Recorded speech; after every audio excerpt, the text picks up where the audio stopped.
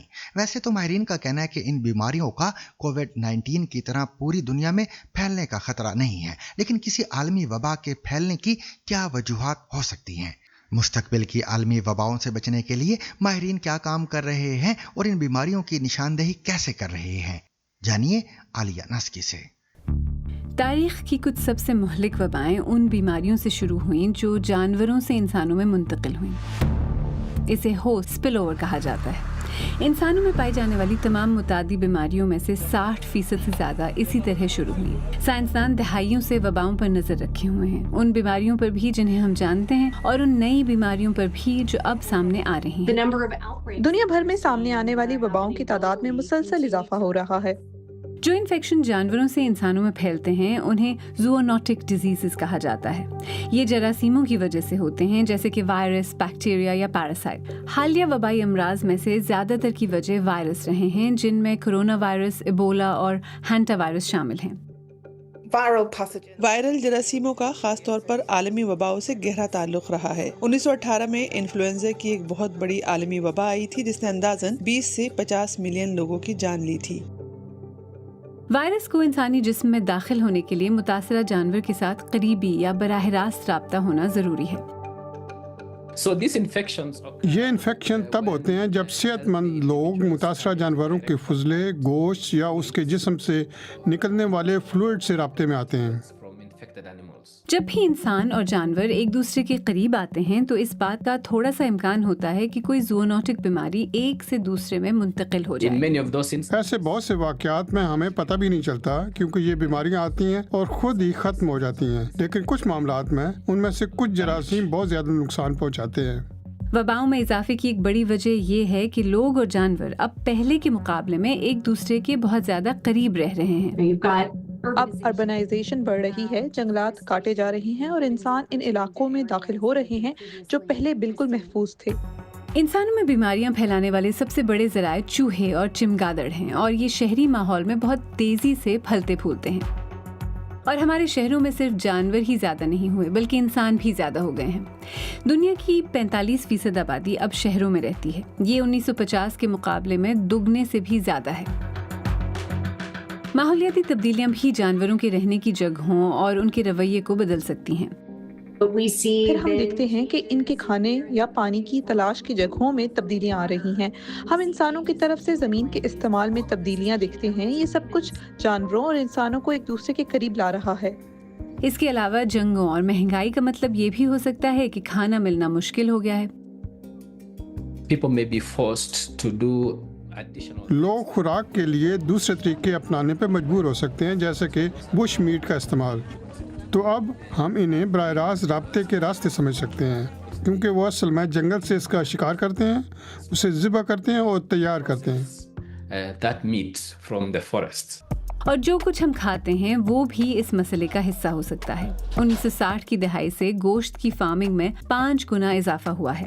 یہ ہماری food chain میں ان ممکنہ جانوروں کی تعداد کو نمایاں طور پر بڑھا دیتا ہے جو کسی متعدی بیماری کے ہوسٹ بن سکتے ہیں۔ اس صورتحال کے پیش نظر ویکسینز پر بین الاقوامی کوششیں جاری ہیں۔ ان کوششوں میں اس بیماری کی پلاننگ کرنا ہے جسے ڈیزیز ایکس کہا جاتا ہے۔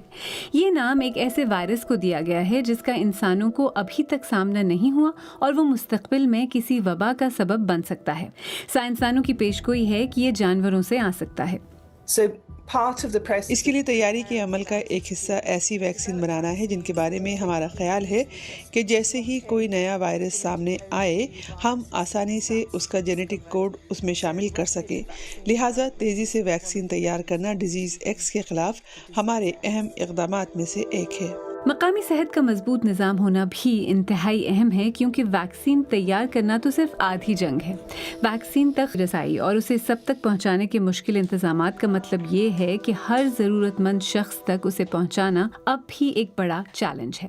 گھر کے اندر جوتے پہننے یا نہ پہننے کے بارے میں بحث ایک بار پھر سامنے آئی ہے، جس میں مختلف ممالک کی ثقافتی روایات اور صحت کے ماہرین کی رائے کو اجاگر کیا جا رہا ہے. مشرق وسطی ایشیا اور بلکان کے بیشتر خطوں میں گھر کے اندر جوتے پہننا غیر مہذب سمجھا جاتا ہے، جبکہ یورپ اور امریکہ کے کچھ حصوں میں اسے غیر ضروری پابندی قرار دیا جاتا ہے. جاپان میں یہ روایت انتہائی سخت ہے، جہاں گھروں کے داخلی حصے جینکان میں داخل ہوتے ہی جوتے اتارنا لازمی ہوتا ہے. اگر کوئی سیاح جوتے اتارنا بھول جائے تو فوری طور پر سخت رد عمل سامنے آتا ہے. لوگ تقریباً اچھل کر آپ سے کہتے ہیں کہ رکیں، اپنے جوتے اتار دیں.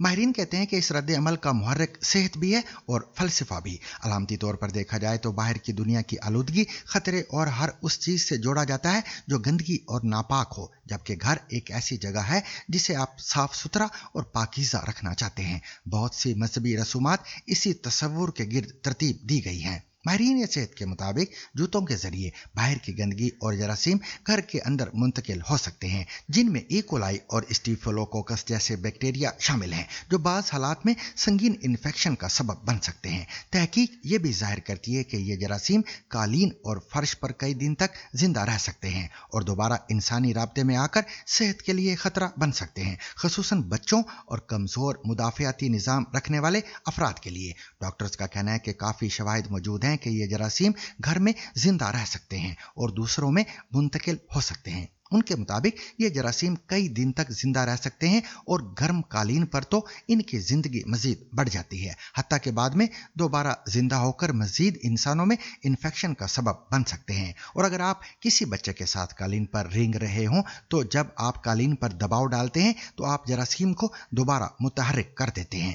یہ خطرہ صحت مند بالغ افراد کی نسبت کمزور مدافعتی نظام رکھنے والے افراد کے لیے زیادہ ہوتا ہے، جیسا کہ شیرخوار بچے اور ضعیف افراد. ماہرین کے مطابق گھر کے اندر جوتے پہننا نہ صرف کراہت آمیز ہے بلکہ صحت کے لیے حقیقی خطرہ بھی ہے. آپ دنیا میں کہیں بھی ہوں، گھر کے اندر داخل ہوتے ہی جوتے ضرور اتارنے چاہیے. وہ وضاحت کرتے ہیں کہ اگر آپ واقعی جوتے پہن کر رکھنا چاہتے ہیں تو دروازے پر میٹ استعمال کرنا اور قالین نہ بچھانا گھر میں جراثیم کی مقدار کم کرنے میں مدد دے سکتا ہے. مثالی طور پر آپ کو ہفتے میں کم از کم ایک بار اپنے گھر کی اچھی طرح صفائی کرنی چاہیے. صفائی کا یہ عمل بیکٹیریا، دھول اور گندگی کو قابو میں رکھنے کے لیے کافی ہو سکتا ہے. ماہرین کا مشورہ ہے کہ گھروں میں صفائی اور احتیاطی تدابیر کے ساتھ جوتوں کو باہر ہی اتارنا صحت کے لیے زیادہ محفوظ عمل ہے.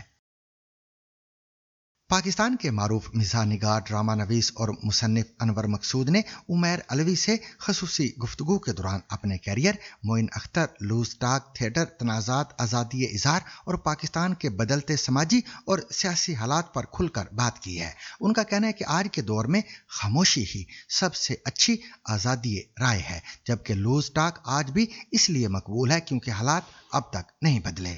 اچھے سے اچھے ماشاء اللہ سے بری جمہوریت اچھی مگر یہ جمہوریت نہیں ہے ہمارے یہاں، جہاں بولنے پہ پابندی ہو، جہاں لکھنے پہ پابندی ہو، جہاں سوچنے پہ پابندی ہو. آپ سوچ بھی نہیں سکتے. بہت کر لیا ہم نے، تھک گیا. ابھی بلال کا گانا آج کل ہے، تھک سا گیا ہوں، بہت ہٹ ہو رہا ہے گانا. وہ جیتا نہیں پر ہارا نہیں، بس میں تھک سا گیا. آپ وکیل نہیں ہیں؟ وکیل؟ ہاں کیل. دیکھو میں تمہیں بتاؤں، 4 دن پہلے میں ایک مینی میں بیٹھا، اس میں نکلی ہوئی تھی کیل. اب میں بیٹھ گیا، 3 اٹھی تک کیل چپتی رہی، گرو مندر پہ گھس گئی، ٹاور پہ نکلوائی. سر معین اختر کے انتقال کو 15 سال سے زیادہ کا عرصہ گزر چکا ہے، لیکن لوز ٹاک کی جو کلپس ہیں وہ آج بھی وائرل ہو رہی ہے ریلیونٹ ہونے کی وجہ سے. جب آپ لکھ رہے تھے آپ کو اندازہ تھا کہ 15 سال بعد لوگ جو ہیں ایسے ریئیکٹ کر رہے ہوں گے جیسے یہ آج کی بات ہے؟ یہ لکھتے ہوئے ہو گئے 67 ایئرس. جو بھی لکھا میں نے یہ دیکھ کے لکھا کہ جب تک پاکستان ہے حالات وہی رہیں. میرے ہندوستان میں بہت دوست ہیں، ان کا فون آیا کہ انور یہ معین کی ڈبنگ کون کر رہا ہے؟ میں نے کہا موئن کو مرے ہوئے 13-14 برس ہو گئے. بولے نہیں، جو 2 ہفتے پہلے اسلام آباد میں ہوا ہے وہ تم 14-15 سال پہلے بتا کہہ سکتے ہو. میں نے کہا یہ ہماری بدقسمتی ہے، کیا کریں کہ حالات وہی ہیں، حالات نہیں بدلتے. آج کل آپ ٹیلی ویژن کے لیے نہیں لکھ رہے ہیں، اسٹیج کے لیے بھی نہیں کر رہے ہیں کام، کیوں؟ اس کی کیا وجہ ہے؟ اس کے لیے آپ کو میرے ساتھ اندر جانا پڑے گا. میں آپ کے کان میں کہوں گا، میں سامنے نہیں کہہ سکتا. چلیں ماضی کی طرف چلتے ہیں. آپ کی ایک پاکستان کا صرف ماضی ہے، ہمارا صرف ماضی ہے، نہ حال ہے نہ مستقبل ہے. تو کیا چلیں گے اس طرح؟ آپ کی بیگم نے آپ کے اوپر کتاب لکھی تھی اور وہ بہت مشہور بھی لوگوں نے پڑھی. اس میں ایک انٹرسٹنگ چیز جو مجھے نظر آئی وہ یہ کہ آپ نے بینک میں کام کیا ہوا اور اس میں بہت مزیدار واقعات بھی ہیں. تو بینکنگ سے پھر شو بزنس کی طرف آپ کیسے آئے؟ میں نے امتحان جب پاس کیا، ڈگری مل گئی، تو میرے بہنوئی سیکٹری فائنانس تھے گورنمنٹ میں. انہوں نے آغا صاحب سے کہا کہ زہرا کا بھائی پاس کر گیا امتحان تو مجھے نوکری دے دو. تو سفارش سے مجھے بینک میں نوکری مل گئی. میں تو پینٹ کرتا تھا. میری پہلی پینٹنگ ایگزیبیشن 1958 میں ہوئی. 1958 میں جب کراچی پاکستان کا دارالخلافہ تھا. اب دارالخلافہ دارو کہہ رہا ہوں، دارالخلافہ اسلام آباد ہو گیا. اس زمانے میں میری ایگزیبیشن جب سے میں پینٹ کر رہا ہوں اور میرے گھر کا خرچہ میری پینٹنگز پہ چلتا ہے، وہ بک جاتی ہے. ضیاء صاحب میرے ساتھ برج کھیلتے تھے. تو ضیاء صاحب نے کہا کہ انور جو تم برج کی ٹیبل میں باتیں کرتے ہو یہ میرا اسکرپٹ ہے پروگرام کا، تم میرا اسکرپٹ لکھ دو. جب کراچی میں ان کے آخری 14 پروگرام ہوئے ضیاء محی الدین شو کے، تو وہ میرے گھر آتے تھے، بیٹھتے تھے. اس زمانے میں میں لمبے کالر اور جینز اور گولڈن جوتے وغیرہ پہنتا تھا، میرے بال اتنے لمبے. تو میں نے وہ کیے ان کے پروگرام. پھر ایک پروگرام کے ساتھ اور بھی کیا ضیاء کے ساتھ. اس میں بیس لینڈ پہ تھا، ورجینیا وولف پہ تھا، داغ پہ تھا، مصفی انشا پہ تھا، میر تقی میر پہ تھا پروگرام. وہ 22 پروگرام کیے. ارشد محمود اور شعیب منصور آئے میرے گھر، کہہ رہے ہم ایک پروگرام شروع کر رہے ہیں 50-50، اسکرپٹ لکھ دو. تو میں نے پہلے جو 18 پروگرام تھے 50-50 ان کا اسکرپٹ لکھا. ضیاء الحق صاحب نے پوری ٹیم کو اسلام آباد بلایا اور ایوارڈ دیے، مجھے نہیں بلایا. تو جنرل مجیب الرحمان سیکرٹری تھے انفارمیشن. تو میں نے کہا سر ضیاء صاحب نے سب کو بلایا ہے، آپ مجھے نہیں بلایا. کہہ رہے انور وہ بات یہ ہے کہ مزاحیہ پروگرام میں پرفارمنس ہوتی ہے، اسکرپٹ کی جگہ نہیں ہے. تو میں نے کہا کہ مجھے پتہ ہی نہیں تھا یہ. پھر میں نے وہ پروگرام چھوڑ کے شوشا شروع کیا جس میں سارے سنجیدہ اداکار جو تھے، طلعت حسین، شفیع محمد، شکیل، سبحانی بائی، یونس، محمود علی، قاضی واجد، ان سے ایکٹنگ کروائی. سلیم ناصر، ان سے کامیڈی کروائی. میں نے ان سے کہا، یہ لوگ کہہ لگے یار ہم سے مزاحیہ کرا رہے ہو. میں نے کہا مارلن برانڈو کا نام سنا ہے؟ اس کی کامیڈی فلمیں دیکھی، بہت مشکل ہے اداکاری، مزاحیہ اداکاری کرنا. تو مگر وہ پروگرام ہٹ ہو گیا. میں بشرا ماں سے بجلی بن کے وہ، پھر میں نے آنگن ٹیڑھا شروع کیا تو وہ بھی بند کر دیا 13 اگستوں بعد. مجھے کتنی قسطیں ہونی چاہیے تھیں ویسے؟ کیونکہ آپ تو 12ویں میں آ کے 4 کریکٹرز لے گئے تھے. ساتھ لے گیا تھا کہ وہ آئندہ کسی کے ساتھ نہ کریں. وہ کسی اور سے لکھوانا چاہ رہے تھے. کہتے ہیں کہ آپ نے چودھری کریکٹر جو ہے پنجابی، اس کی بہن ایک مہاجر پہ عاشق ہو رہی ہے. میں نے کہا نہیں بھائی خدا کے واسطے، اتنا اچھا چودھری تو پنجاب میں ہے ہی نہیں. صرف وہ اقبال کے شعر غلط پڑھتا ہے، وہ ہر چودھری کو حق ہے بولی پڑھنے کا. میرا چودھری نہ اس نے قتل کیا، نہ اس نے کوئی رشوت لی. تو بھولا بھلا آدمی ہے، محبت کرنے والا. وہ ایک دوستی ہے آپس میں پڑوسیوں کی. مگر بولے نہیں اس کو بند کر دیں، ہم اس کو کسی اور سے لکھواتے ہیں کیونکہ بہت مشہور تھا پروگرام. میں نے کہا لکھوائیں مت، میں ختم کر. تو میں نے پھر بشرا اور شکیل کو بوڑھا بنا کے آفٹر 60 ایئرس وہ میں نے. سر آپ نے مارشل لاء میں بھی پولیٹیکل کامیڈی کی، آپ نے جمہوریت میں بھی پولیٹیکل کامیڈی کی، اور آپ آج بھی پولیٹیکل کامیڈی کر رہے ہیں. آپ کو تینوں میں سب سے زیادہ مشکل کس دور میں پیش آئی؟ جمہوریت میں. مارشل لاء میں صرف ایک آدمی خلاف ہوتا ہے، جمہوریت میں سب ہو جاتے ہیں تو بہت مشکل ہے. مارشل لاء میں تقریر جب شروع کرنا پڑتی ہے تو صرف ایک آدمی کا نام لے کے تقریر شروع کرنا پڑتی ہے. جمہوریت پہ اسٹیج پہ جتنے بیٹھے رہتے ہیں سب کا نام لینا پڑتا ہے. اگر نام نہیں لو تو سب ناراض ہو جاتے ہیں، ہمارا نام نہیں لیا. تو جمہوریت ہے، اچھے سے اچھے ماشاء اللہ سے بری جمہوریت اچھی ہو، مگر یہ جمہوریت نہیں ہے ہمارے یہاں، جہاں بولنے پہ پابندی ہو، جہاں لکھنے پہ پابندی ہو، جہاں سوچنے پہ پابندی. آپ سوچ بھی نہیں سکتے. دیکھیے جب ٹیلی ویژن کے اوپر ناظمین آتے ہیں یا سیاستدان آتے ہیں بہت سنبھال کے بولنا پڑتا ہے. یہ سمجھ لیجیے دیکھیے ناظم کا مطلب ہے میں. معین اختر صاحب پہ آتے ہیں. ہم انہیں آج بھی سب یاد کرتے ہیں. آپ کا ان سے جو رشتہ تھا وہ بہت دہائیوں پہ محیط تھا. 32 برس لکھا میں نے معین. پہلی ملاقات کیسے ہوئی؟ جامع الدین شو میں ریاض صاحب چاہ رہے تھے کسی کو بلا کے پرفارم کریں. کوئی ہے تو میں نے کہا ایک بچہ ہے وہ آدم جی تھیٹر میں وہ ایکٹنگ کرتا ہے, ٹارزن کی واپسی اور سب بن کی واپسی. میں نے کہا نقلی بھی اتارتا ہے, بلائیے. معین کو بلایا اور معین نے محمد علی, وحید مراد, درپن ان کی نقلیں اتاری اور کچھ لطیفے بھی سنائے. جیسا آپ نے کہا ٹھیک ہے اگلے پروگرام میں ان کو بلاؤ. بس وہاں سے میری دوستی شروع. میں ان کا پلے دیکھنے جاتا تھا. آدم جی میں نے کئی پلیز دیکھے اس کے, مگر ایکٹر بہت اچھا تھا. چاہے سنجیدہ اسکرپٹ دے دو چاہے مزاحیہ دے دو, پرفارمنس وہ جو دیتا تھا نا 100%. تو انڈرسٹینڈنگ جو تھی اوور دا ٹائم ڈیولپ ہوئی یا انسٹنٹ کلک ہو گئے تھے آپ لوگ؟ تھوڑا وقت لگا مجھے. میں نے کہا یہ سنجیدہ نہیں کر سکتا, تو میں نے کہا کچھ سنجیدہ لکھوں تمہارے لیے. کہہ رہے تم لکھ نہیں سکتے, تمہیں آئے گا نہیں. میں نے کہا میں کچھ لکھتا ہوں تمہارے لیے. میں نے ہاف منٹ لکھا, وہ بھی خالدہ ریاست کے کہنے پہ لکھا. خالدہ نے کہا کہ انور تم نے میرے لیے کوئی پلے لکھا نہیں ہے, مجھے کینسر ہے اور میں چاہتی ہوں ایک پلے تو لکھ دو میرے لیے. تو میں نے کہا تم کراچی میں کتنے دن ہو؟ بولے جب تک کہو گے میں رک جاؤں گی. میں نے کہا ایک ہفتہ رک جاؤ.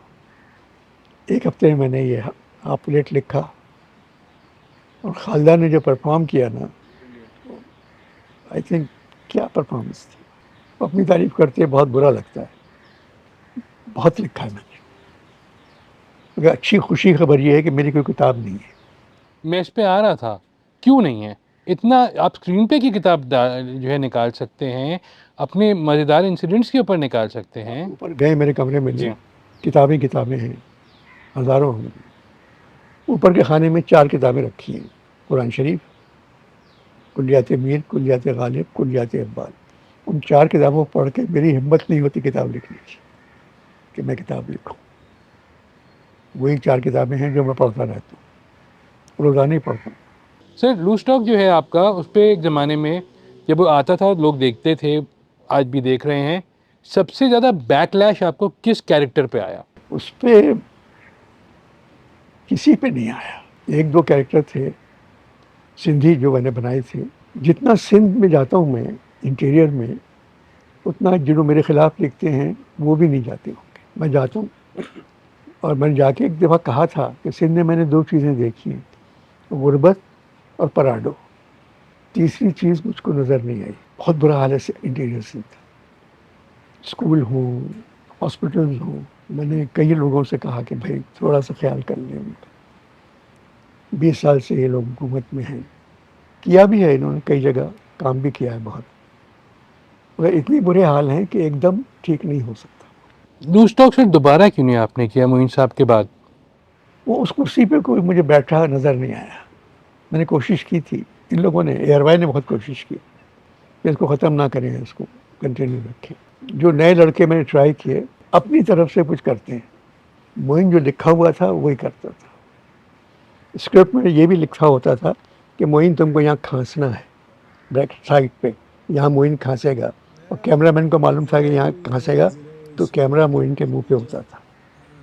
یہاں معین انک اتار کے میری طرف پھینکے گا اور پھر ٹانگ اٹھا کے میز پہ رکھے گا. یہ بھی اسکرپٹ میں لکھا ہوا, یعنی میں جا رہا ہوں, یہ بھی اسکرپٹ میں لکھا ہوا. تو میں نے معین سے کہا جب تک اسکرپٹ پہ چلیں گے تو معلوم ہوگا بات کر رہے ہیں, یہ کوئی لکھا ہوا نہیں بول رہا. تو وہی ہوا. آپ کنٹرول کیسے کرتے تھے اپنی ہنسی؟ کیونکہ جو وہ کر رہے ہوتے تھے اس پہ آپ غصہ کر رہے ہوتے تھے. وہ غصہ تو دکھاوا تھا, آپ کو ہنسی کیسے کنٹرول ہوتی تھی؟ کئی دفعہ معین لڑا مجھ سے کہ تم ہنستے کیوں نہیں ہو میری حرکت پہ, تمہاری لکھی ہوئی ہے. میں نے کہا ساری زندگی ضبط کیا ہے. آپ کا پلے تھا 14.5 اگست جو ابھی جس پہ ایک کنٹروورسی ہوئی تھی کہ وہ چلتے چلتے اس کو روک لیا گیا تھا اور پھر کچھ شاید ایڈٹ کر کے اس کو دوبارہ، تو ایسا کیا تھا اس میں جس کو ایڈٹ کرنا پڑا؟ کیونکہ وہ پلے تو ہم نے کراچی میں بھی دیکھا تھا. کوئی وہی مل گیا تھا سر رات چلتے چلتے، ان کو اچھا نہیں لگا، تو میں نے کہا ٹھیک ہے بھائی اس کو آپ روک دیں. میں نے سیاچن کیا تھا سپاہیوں کے لیے، سیاچن میرا بہت اچھا پلے گیا تھا، بہت پاپولر. ایک آرگیومنٹ تھا اس پہ، ابھی جو دوبارہ ہوا ہے تو اس میں اپڈیٹ نہیں کیا آپ نے، نام سارے کرکٹرز کے وہی ہیں جو پرانے والوں کے تھے، وہ چینج وینج کچھ نہیں ہوا، تو اب تو ہونا چاہیے تھا نہیں؟ وہ آئی ایس پی آر نے اسی وجہ سے پرمیشن دیے کہ اسی پلے کو آپ کریں گے. اس میں دعوت سے غلطی ہو گئی، انہوں نے عاصم منیر صاحب کا نام بیچ میں لے لیا. بعد میں نے معافی مانگی جا کے، میں نے کہا میرے اسکرپٹ میں نہیں ہے یہ. جب یہ پلے آیا تھا اس وقت عاصم منیر تو گجراوالا میں وغیرہ تھے کہیں. سر ایک اور کنٹروورسی جو آپ کے ڈراموں پہ ابھی نظر آئی ہے وہ ہے کہ آپ اس میں لسانیت کو جو ہے وہ ایک طرح سے مزاح کے طور پہ پیش کرتے ہیں، کیریکٹرز جو ہوتے ہیں، تو نوجوان نسل اس کو صحیح نہیں سمجھتی ہے، آپ اس بارے میں کیا کہیں گے؟ وہ نوجوان نسل صحیح نہیں سمجھتی جن کا یوٹیوب پہ کچھ چلتا ہے بلا وجہ کا، مطلب یہ کہ اپنے نمبر بڑھانے کے لیے. مجھے کبھی، میں نے کسی کے خلاف کبھی جواب نہیں دیا، سب نے کہا مجھ سے، بلکہ چیف منسٹر سے انہوں نے کہا کہ آپ جواب کیوں نہیں دیتے ہیں؟ میں نے کہا کیا جواب دینے کے لیے جو آدمی بات کر رہا ہے وہ برابر ہونا چاہیے کھڑا ہوا. مجھے بہت نیچے جانا پڑے گا ان کو جواب دینے کے لیے. کرنے دیں انہیں، اگر ان کو ویوز مل جاتے ہیں میرے خلاف بات کر کے ملنے دیں، اچھی بات ہے، پیسہ کمائیں. سر آزادی رائے پہ آپ نے کہا کہ اس وقت جو حالات چل رہے ہیں، آج کے دور کا موازنہ اگر آپ ماضی سے کریں تو کیا ڈفرینس ہے؟ ماضی میں گیجٹس نہیں تھے، سوشل میڈیا نہیں تھا، اب یہ ایک جادو کی پٹاری آ گئی ہے. جن کے پاس ہے یہ پلیٹ فارم وہ تو بول رہے ہیں، جن کے پاس نہیں ہے وہ چپ ہیں. اکبر آبادی کا شعر ہے، جو دل میں ہے وہ لا نہیں سکتے زبان پر، جو ہے زبان پہ دل کو نہیں اس سے فائدہ. جو دل میں ہے وہ لا نہیں سکتے زبان پر. میں نے آپ سے پہلے کہا تھا کہ اب خاموشی جو ہے یہ سب سے اچھی اظہار رائے ہے. اب خاموش ہیں، لوگ سمجھ جاتے ہیں کیوں خاموش. فیض صاحب نے 50-60 برس پہلے لکھا تھا، اب صاحب انصاف ہے خود طالب انصاف. سر نثر میں آپ لکھتے لکھتے اچانک شاعری میں چلے گئے، انڈین فلم میں گانا لکھ دیا، البمز لکھ دیا آپ نے اسٹرنگز کے، تو یہ سب کیسے ہوا؟ شروع میں نے شاعری سے کی تھی ابتدا، مگر جب میں نے زہرا آپا کی شاعری سنی تو میں نے توبہ کر لی کہ ایسی شاعری میں نہیں کر سکتا. جب میں 6ٹھی کلاس میں تھا تو ایک مشاعرے میں گیا تھا، تو وہاں میں نے اپنی غزل سنا دی. شہر لگتا ہے مجھے کیسا بیاباں کی طرح، اب تو دیوار کا سایہ بھی ہے مہماں کی طرح. جانی پہچانی مگر بھولی ہوئی راہوں پر، یاد کو ساتھ لیے بیٹھے ہیں ساما کی طرح. میری ہر صبح نئے درد کا عنوان بنی، میری ہر شام ہوئی شام غریباں کی طرح. 6ٹھی کلاس میں تو آپ نے لکھا ہے؟ پھر ایک مشاعرے میں نے اپنی ایک چھوٹی سی نظم بھی سنا دی. کتنی ویران ہے شب کیسا انجانا نگر، کھڑکیاں بند ہیں دروازے نہیں ملتے مجھے، جانے کس سمت نکل جائیں یہ جی ڈرتا ہے. دور سے آئی صدا اجنبی تیرے لیے شہر بھی ہے ہم بھی ہیں، میرے کانوں نے سنی دور سے پائل کی جھنک، پاؤں بڑھنے لگے اس سمت میرے پیار کے ساتھ. دل نے سوچا کہ چلو آج کی شب کسی مرجھائے ہوئے پھول کی خوشبو ہی سے. یہ میٹرک والی نظر. فراز صاحب آنے کہتے تھے کس سے لکھوا رہے ہو؟ میں نے کہا میں ہی لکھتا ہوں، کیا کروں. پھر میں نے چھوڑ دی شاعری، پھر گانے لکھے. پہلے ہوتے تھے سکٹس، اب ہوتی ہیں میمز. کیا پاکستان میں مزاح کرنے اور سہنے کی جو برداشت ہے وہ کم ہو رہی ہے؟ مزاح سہنے کی برداشت کے لیے پڑھا لکھا ہونا ضروری ہے. جب تک تعلیم نہیں ہے اس کے بعد آپ کو حق آپ ناراض ہو جائیں، پھاڑ دیں، پتھر ماریں. اگر آپ پڑھے لکھے ہیں تو درگزر کرتے ہیں. یہاں تعلیم ہی نہیں ہے، کیا کریں. مزاح لکھنا جو ہے وہ ایک تلوار کی دھار پہ چلنا ہے، کسی وقت بھی آدمی کٹ کے گر سکتا ہے.